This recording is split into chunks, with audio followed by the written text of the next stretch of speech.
বিষয়ববীয়াৰ চক্ৰান্ত জাতীয় সংগঠনৰ দলীয় বিষয়ববীয়াৰ চক্ৰান্তৰ বলিত বহু শ্ৰমিকে কাম হেৰুৱাবলগীয়া হৈছে।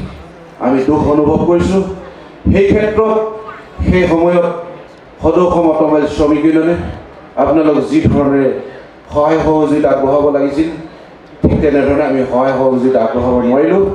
তাৰ বাবে আমি আপোনালোকৰ ওচৰত সদায় ঋণী হৈ থাকিম। আমি অসমৰ শিক্ষাৰ ক্ষেত্ৰতে হওক, স্বাস্থ্যৰ ক্ষেত্ৰতে হওক, শ্ৰমিকৰ ন্যায়ৰ ক্ষেত্ৰতে হওক আমি নিৰবিচ্ছিন্নভাৱে আমি কাম কৰিব বিচাৰিছোঁ। কেৱল মাত্ৰ আপোনালোকৰ উপস্থিতি, দিহা পৰামৰ্শ, মতামত আমি সদায় আশা কৰিছোঁ। আপোনালোকৰ গঠনমূলক আপোনালোকৰ দিহা পৰামৰ্শ আমি শিৰত আশীৰ্বাদ হিচাপে লৈ শ্ৰমিকসকলৰ উন্নয়নৰ হকে আমি কাম কৰিবৰ কাৰণে চেষ্টা কৰিছোঁ। এই যি সোণালী যাত্ৰা, শ্ৰমিকসকলৰ যি উন্নয়নৰ যাত্ৰা, সদৌ অসম অট'মোবাইলে যি সপোন দেখিছে, এই সপোন আপোনালোকে সমভাগী হ'ব লাগিব। আৰু আপোনালোকক আমি আমাৰ সহায় সহযোগিতা বিচাৰিছোঁ।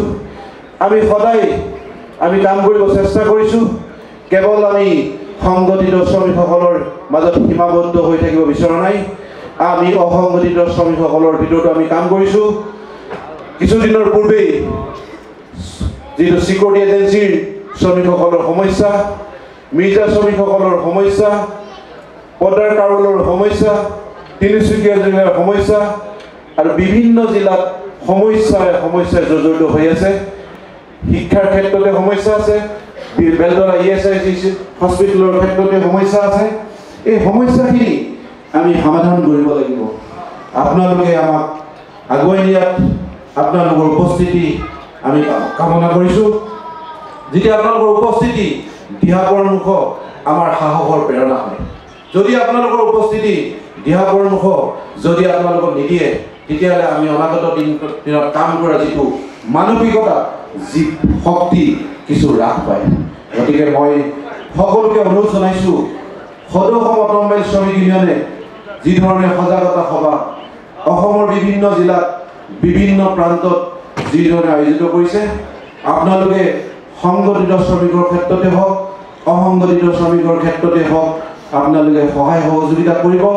এই সহায় সহযোগিতাৰ যোগেদি আপোনালোকৰ ভাতৃয়ে হওক, আপোনাৰ ভগ্নীয়ে হওক, আপোনালোকৰ পুত্ৰই হওক, আপোনালোকে কন্যাই হওক, ন্যায় যাত্ৰাত উচিত মূল্য সন্মান সহকাৰে লাভ কৰাটোৱেই সদৌ অসম অট'মোবাইল শ্ৰমিক ইউনিয়নৰ মূল মন্ত্ৰ।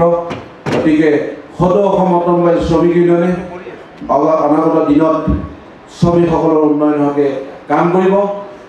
আপোনালোকৰ কেৱল আশীৰ্বাদ, দিহা পৰামৰ্শ আমাক সদায় লাগিব। আৰু